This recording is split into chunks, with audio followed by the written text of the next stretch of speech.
In many respects, I'm a child of Thatcher because I grew up in the 80s. I grew up with a woman who believed that there was no such thing as society. Society doesn't exist, it's just a group of individuals. And I reject that philosophy. I do think there is such a thing as society. I do think there are people who look after each other. There are people who care for other people. I think our health service, for instance, is the very epitome of what we mean by society, because it's a health service that looks after anyone regardless of income. And that's why Thatcher hated it. That's why Thatcher and successive Tory governments have tried to privatise it and reduce it. But it is still there. It's an institution which stands the test of time, and it's an institution which is under threat, not just by the Tories, but by Reform and by right-wing Labour as well. But Thatcher introduced a piece of legislation after her privatisations, which she called her flagship. It was the flagship of a third term in government. Now remember that Scotland never voted for any term in government. I mean, in many respects, Thatcher is responsible for the independence movement, in my opinion, because she, more than anyone, made us realise that we're a different country. That we're a different country and we don't want to be part of this UK incorporated. So what happened was she thought, I'm going to introduce a new tax system that is going to help the well-off, because we're going to get rid of the rates, and the rates were only a problem for the very wealthy. Because ordinary people didn't even know what the rates bill was. They paid their rent and rates together. It was a minuscule part of that bill. But if you lived in big, massive properties, then you paid a bigger bill. Now, you could afford to pay a bigger bill. That's how you lived in these big, massive properties. But the only people that voted Tory in those days were the people living in the big, massive properties. So she decided to introduce a thing called the community charge, which rapidly became known as the poll tax, which said, no, we're not going to tax your property. What we're going to do is we're going to tax everybody that lives in a house, and we're going to tax everyone, anyone over the age of 18 who lives in a house is going to get a bill. So houses that were having one rates bill ended up getting four poll tax bills, and houses with the big mansions and castles that had the big rates bill ended up getting a small poll tax bill. It was a wealth transfusion from the poor to the rich. And like that inflation thing, isn't it? The Bank of England that controls all our finances here is responsible for controlling inflation. Other countries, it's inflation and the workforce. But here it's the inflation. If you're lending somebody £1 million or something and it trips over another percent, downwards or upwards, it makes a big difference to your income. Exactly. If you look at the economic indicators that we get generally, rate of inflation, money supply, GDP, stock market, I mean, they keep reporting, oh, the stock market's went up, so the economy's doing well.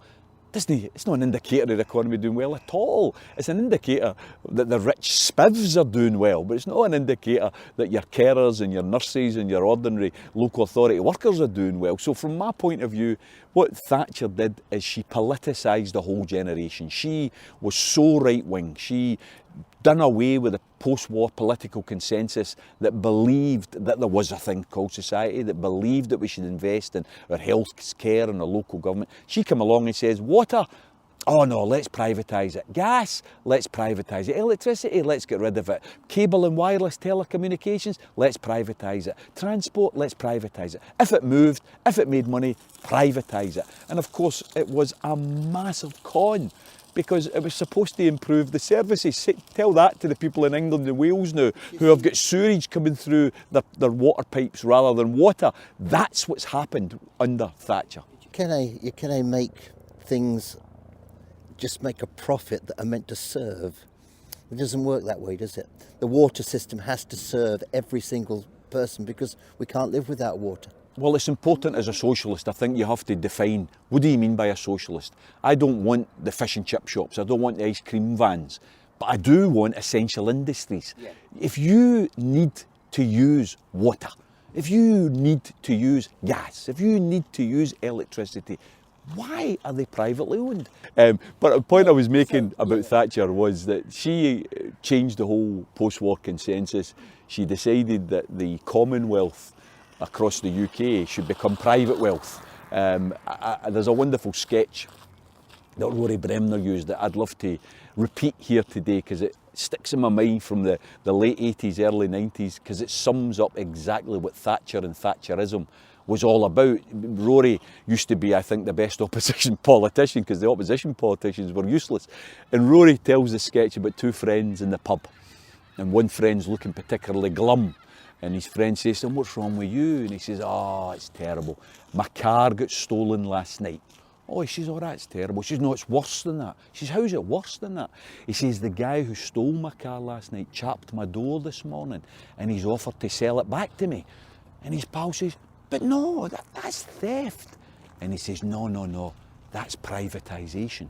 And that summed up exactly what they've done to us. They've conned us. We owned the gas, the electricity, the transport, the telecommunications. What did they do? They sold it off and then said, "Oh, do you want to buy shares?" Why would you want to buy shares when we already own the bloody things? So from my point of view, that has to be undone.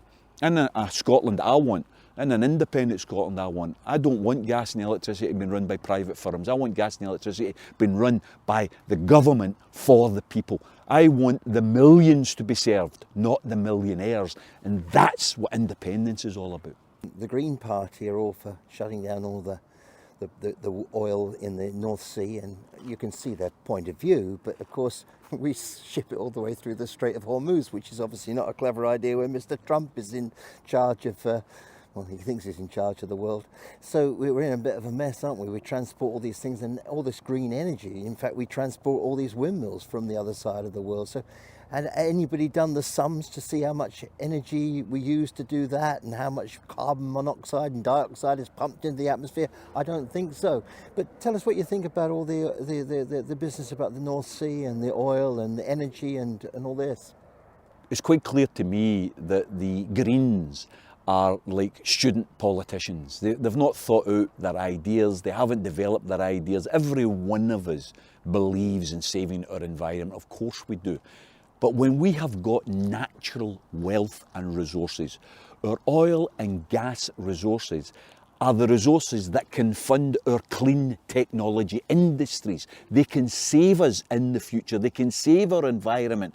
But we first of all have to use the resources that we have in order to maintain the jobs, in order to maintain the industry that provide the jobs. If we want to invest in our health service, in new houses, we want to improve the wages of our local authority workers, where do we get the resources? Oil and gas. Every country in the world that's got its own oil and gas is a rich nation, whether it's Norway, whether it's the Middle East. Why is Scotland with oil and gas such a poor country? Because we don't control it. The Greens want to close it down. I want us to publicly own the oil and gas. I want to turn the slogan into actual action. When they say it's Scotland's oil, let's make it Scotland's oil. Let's make it public and let's make it work for all of the people of Scotland, not for rich Texan billionaires, not for the British petroleums of the world. Let's make it work for the housing schemes of Glasgow, of Lothians and of across the whole of Scotland. So the Greens, in my opinion, have got it wrong. We don't want to close down the North Sea oil fields. We want to develop them sustainably in order to get the investment in clean technology and investment in our public services. And that brings us to society again, doesn't it? And the society we live here in Glasgow is, as will be pointed out by many a citizen, quite concentrated with people from other countries. But there's interesting figures recently. There's 7,000 asylum seekers within Scotland currently. Most of them are here in Glasgow. But that issue is not an issue that the Scottish government can do much about, because it is a reserved matter to the Westminster government. And we've shut off the taps of immigration from the EU, and we've turned on the taps of immigration from various other countries, most of them from Southeast Asia, I believe. And that irks and pricks most of the newspapers into putting scare stories out, and people do get scared by these things. But you can logic the thing to death by telling them all the numbers, but you can only emotionalize it to life. And you can use that phrase if you like. It's one I think I made up. But all these issues are very complex. Very difficult to deal with, but you've got what you've got to say about this. Yeah, I think it is clear that the issue of immigration is a real issue for some people, and it's a big issue for some people. It's not the most important issue for me. And if someone thinks that it is the most important issue, go and vote for a party that thinks it's the big issue. And I'll guarantee you that that party is raising it as a big issue to deflect you from the real problem in society, which isn't immigration, it's inequality. Inequality of wealth, inequality of income, inequality of power. Those in power want to deflect everyone else from asking, why are we poor? Why are we on low wages? Why is there a shortage of housing? Nothing to do with immigrants. You could get rid of every immigrant tomorrow. Stop being conned by these snake oil salesmen who are racists in disguise, who are trying to turn people against other people because they're a different colour, because they're a different culture.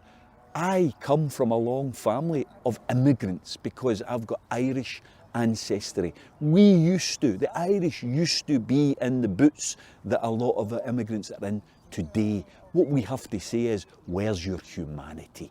Where is everybody who parrots this idea of it's the immigration, the problem? They say, we're a white Christian country. Where's the Christianity? Where's the brotherhood? Where's the hand of friendship? And if you really, really want to stop immigration, why don't we stop bombing other countries? Because the fact remains the majority of immigration emanates from the countries that we bomb, whether it's Syria, whether it's Libya, whether it's Iraq, whether it's Sudan. You have got a situation here where people have to waken up and smell the reality of being conned by reform, by the Tories, and sadly by the Starmer government, who are trying to out-reform instead of standing up to the racists. You get this sort of overspill always from the English television, and there's a difference here. Is are you British or are you Scottish? And I've seen this quite a lot. Now, if you go back to the start of the NHS just after the Second World War, you'll find that the population of Scotland has risen by only 500,000 people in that time.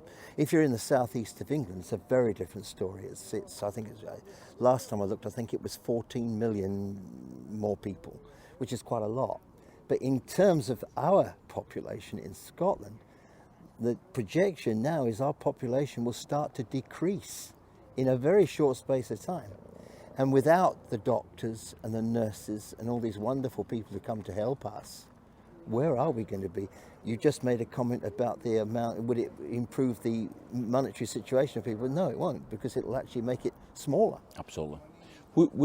We have got to remind people. I was fortunate between 1981 and 85. I was fortunate enough to do a degree at Stirling University, a degree in economics and politics. And I remember during the sociology part of the course, we were given a video of one Enoch Powell. And the video showed Enoch Powell appealing to Africans and Indians to come to Britain because we had nobody to work in the subways, they had nobody to work in the underground, they had nobody to work in the hospitals. They needed to recruit workers from overseas. Enoch Powell, who then became famous for his rivers of blood speech, was a damned hypocrite.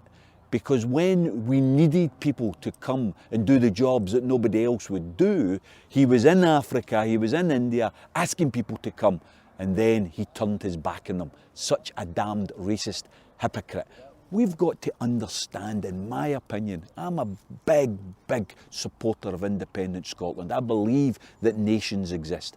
But I also believe in humanity, and we have to look beyond our nations, beyond our borders, and understand that underneath the surface, whether it's whatever race you are, whatever colour you are, whatever religion you are, we're all part of the same race, the human race, and we need more love and less hate in our society. And the Swiss people started off a drugs consumption room style thing. They really paved the way for that, and they found it had enormous benefits. The Portuguese people have done very similar. One of the ministers in the health department for the SNP government, she did an interview with me and talked about Canada because she'd lived there for some time. And so drugs is a huge issue. We see it on the television quite frequently that it's the most drugs deaths in the whole wide world, or in Europe at least. In Scotland, people hammer that home. What are your opinions about all these issues? I think the issue of drugs and drug use has to have a warning before you discuss it, and it has to be the warning of hypocrisy. That should be the heading of all of the discussions of drugs with our politicians. I was in the Scottish Parliament in the 1999 to 2000 period, and I was lambasted by a newspaper called the Daily Record, who had several front page articles. I was called Dopey Tommy, and I was also called Working Class Zero. And the reason I was called Dopey Tommy and Working Class Zero is because I had the temerity to call the Daily Record hypocrites, because they ran a Just Say No campaign on drugs. And they ran the campaign at the same time as they were giving out cheap lager tokens. And I called them hypocrites because they failed to realise that they were actually encouraging the consumption of the single most destructive drug in society, which isn't cannabis, which isn't heroin, which isn't coke, it's alcohol. Alcohol is the most violent inducing drug that we have in our society, and it's legal, it's regulated, it's taxed. As far as I'm concerned, cannabis, coke, heroin, they should be legalised, regulated, licensed and taxed, and the money that we raise from consumption of those drugs can be invested, of course, in addiction services and counselling services, because it doesn't matter what drug people are using, some people will abuse it, some people will overuse it, whether that's alcohol, whether it's cannabis, whether it's heroin. You're not going to stop the supply of drugs. I've had about 6 or 7 terms in prison. I've been in 4 different prisons across Scotland. Every one of them, drugs were in the prison. See if you can't stop drugs getting into a prison. How can you stop drugs in an open society without having a level of repression that simply wouldn't be acceptable? So instead of having repression with drugs, why don't we have a health approach to drugs? Why don't we tackle the drugs problem not from a criminal point of view, but from a health point of view? We actually encourage drugs to be licensed, regulated, very transparent. If you want to have a joint, then at least know what it is you're buying, know what the strength is, know that how much you can handle, know that there is a strict licensing regime, and know that some of the money that you're spending is going to be used for people who have got problems. So from my point of view, me personally, I'm for the legalisation of cannabis, I'm for the legalisation of other drugs. Let's regulate them, let's license them, and let's tax them so that we can get revenues that we spend in health services. I want to finish by making this point. I have to highlight this point. In all of the terms that I've spent in prison, I have to say, I never ever heard one story about somebody who was high in cannabis stabbing somebody else. But I heard hundreds of stories about people that were drunk on cheap Buckfast and other wines, taking out knives and stabbing one another. So if you see one group of boys in a street who are all on bevy and one group of street of boys who are all on cannabis, the ones in the bevy are the ones I'd be worried about, because the ones in the cannabis, the only thing they're going to attack is a fridge. They're going to get the munchies, but they're not going to attack another human being. The bevy is the most dangerous drug in society. See, there's a deeper issue that I feel that we should as a society discuss, and that comes back a little minute ago where we touched on Christianity. And you know, one of the things that worries me about the 10 Commandments is love thy neighbour as thyself. Because it strikes me that there are few people in our society who actually really do love themselves. Because if you do love yourself, you can love other people and you can love other things. And if you love yourself, you don't want to hurt yourself, you don't want to hurt them. And often I think that the reason people take drugs is to shield themselves from the pressures and the difficulties they have in their lives. Why have we got a society that pushes so much pressure on people that they need to resort to props and such to keep themselves alive and awake and able to cope with the situations. From my point of view, I'm one of the lucky ones. I'm one of the lucky ones in that I had a very stable family background. I was surrounded by love as I was raised. I have self-confidence, inner confidence that comes from the love and security I had in my family. So I have no need for any drugs. I don't drink alcohol, I don't take other drugs, but I don't condemn others who do. Other people don't have maybe the same confidence. Other people like a wee drink when they go out at the weekend. They like to have a wee drink in the house. Some people like a wee joint. I'm not going to say that somebody having a joint is a criminal when somebody having a pint isn't. It's just pure hypocrisy. What we have to have is safe consumption. We have to have safe use of these drugs. That requires education, it requires regulation, it requires licensing. When I grew up in the housing scheme of Pollock, some of the cannabis that was getting sold was mixed with black shoe polish. I mean, people were smoking stuff that was poisonous. Cannabis isn't poisonous. Cannabis is natural. Cannabis has got loads of very good health factors if it was harnessed properly. So from my point of view, I think we have to be clear that we don't have a war on drugs. We have a war on hypocrisy. We have an idea in our heads that what we want to have is people healthy, people confident, and people loving one another. You know, Tony Benn, one of my favourite friends, my favourite socialists, Tony used to always say at all of his meetings, I am my brother's keeper. I am my brother's keeper. And from that point of view, let's treat our other human beings the way we would like to be treated. If we did that, if we had a society where cooperation rather than greed, where love rather than hate, where hope rather than fear, where those were the values that we had in society, we're going to have a much better society. We didn't discuss the wretched weapons up on Fast Lane, and we haven't discussed Mr. Trump, and I think maybe we should if you've got time. The single biggest threat to our world and peace today comes from a man in the shape of Donald Trump who is a thug, who is a terrorist, who is a lunatic. He represents everything that's wrong with humanity. He has, I think, been manipulated sometimes by Netanyahu. Calling out the genocide in Palestine doesn't make you anti-Semitic, it makes you a human being. We need to have the moral fibre, we need to have the courage to say that Palestine shall be free. And then personally, I've got to say, I used to be someone who believed in a two-state solution. I don't believe in it any longer. I now believe we have to make Israel Palestine again. I believe it's a one-state solution and that Palestine is that one-state solution. Many people keep saying to me, but Tommy, you want to spend more on the health service, you want to spend more on housing, you want to spend more on local authority wages, you want carers to have a higher minimum wage of £20 an hour minimum. Where are you going to get the money? Why is it we don't say, oh, Ukraine is going to get an extra £30 billion.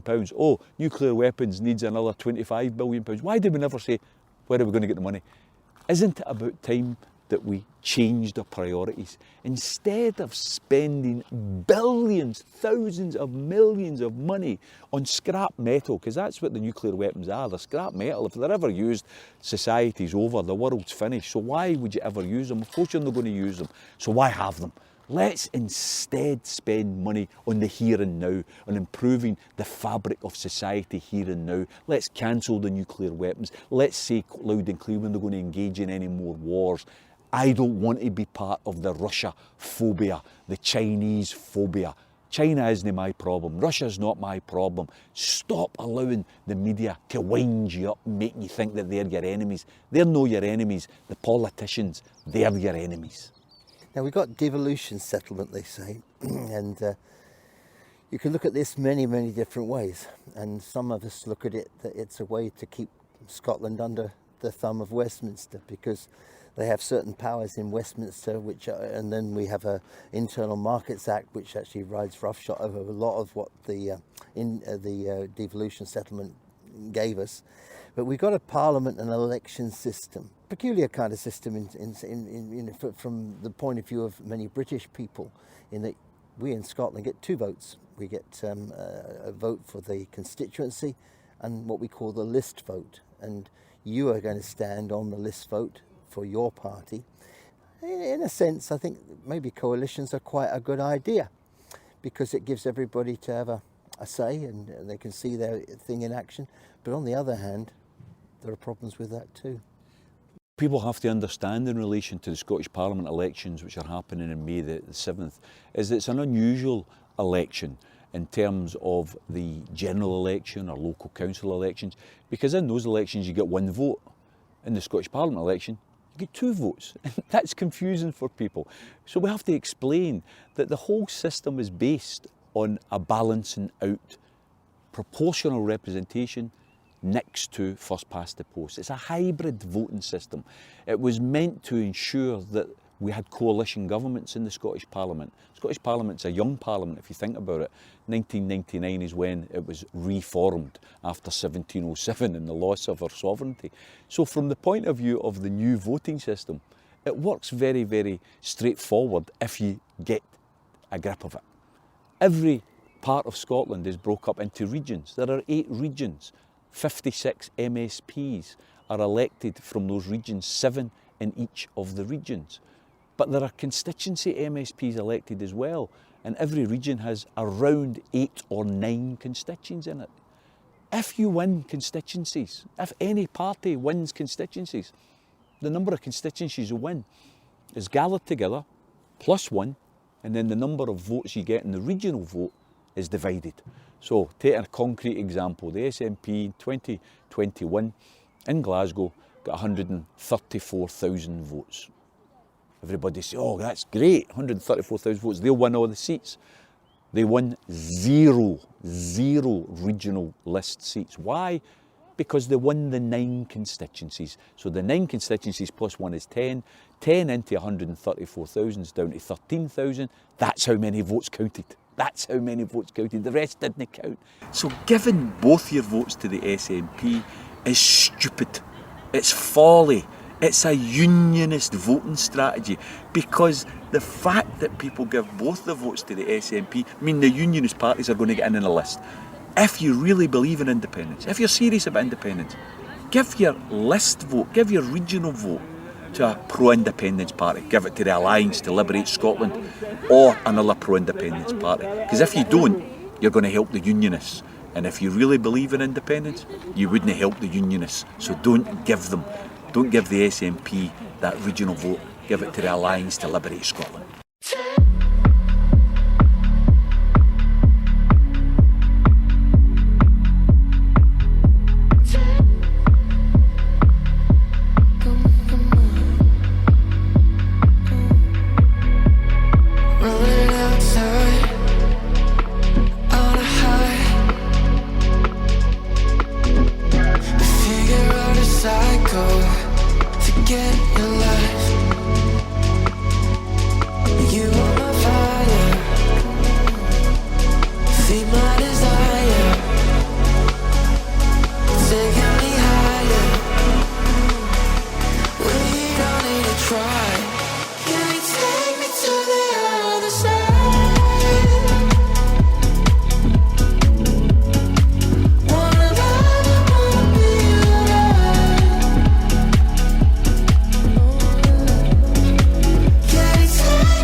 Don't need to try to stop.